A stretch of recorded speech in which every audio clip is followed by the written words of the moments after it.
نحن عافين عنكم لوجه الله تعالى. كفو. الله أكبر. ما شاء الله. بداية إخواني، نحن إخوانكم في مجلس الصلح العام، نقول لكم أعظم الله أجركم وأحسن عزاءكم وغفر الله لما فقدتم، ونسأل الله سبحانه وتعالى أن يجعل أختنا المرحومة عنده برحمته وأن يسكنها فسيح الجنات. حياكم الله وبياكم، أهلا وسهلا بالجميع.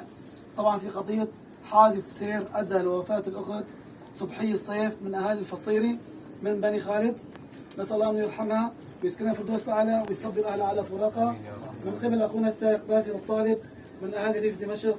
طبعا أخوتنا أهالي جايين وفد من أجل حل القضية والخلاف في مضافة أخونا الأمير عبد الفتاح العرب أبو محمود بحضور المشايخ.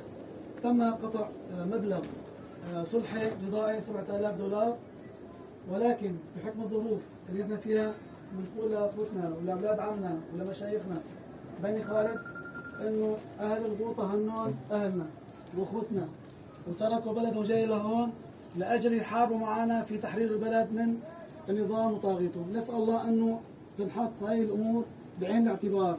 وأولاد عمنا بني خالد،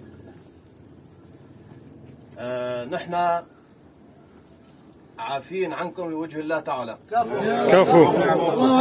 الله أكبر. ما شاء الله. ما شاء الله. بارك الله فيكم. الله يكفي. الله يكفي. بارك الله. نعم ونعم. اللي يزرع وهالشغل فضيل.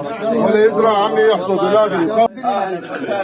وجيتكم عزيزة وجيتم من عفرين وعمام. ونعم والله ما قصرتم وريتكم بيضة والله، وهذه رفعت الأعجام لكم والله، هاي رفعت الأعجام لكم والله، رايتكم بيضة. جماعة معروفين. الله يجزاكم الخير وما قصرتم وكثر الله خيركم. تفضلوا من على